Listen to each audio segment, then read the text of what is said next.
Now let's talk about three ways to style with CSS.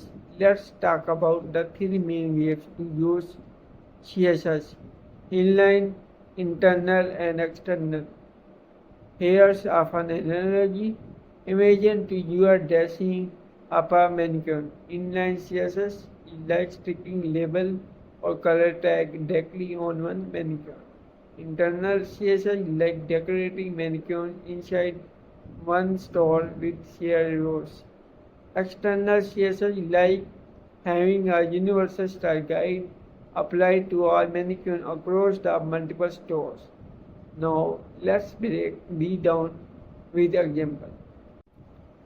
Inline CSS is added directly to an HTML element using the style attribute. Use it only when you need quick one-time styling. P tag, this is a red text, and it defines the CSS inside the tag. Style equal to color red.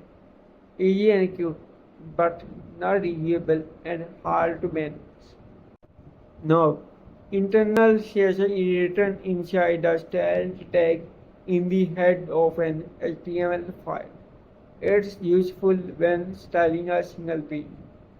Keep style in one place, does not apply to other pages.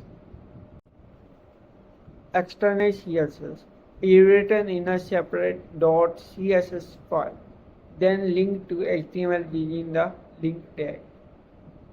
Best for large websites, reusable, require separate files, need loadings.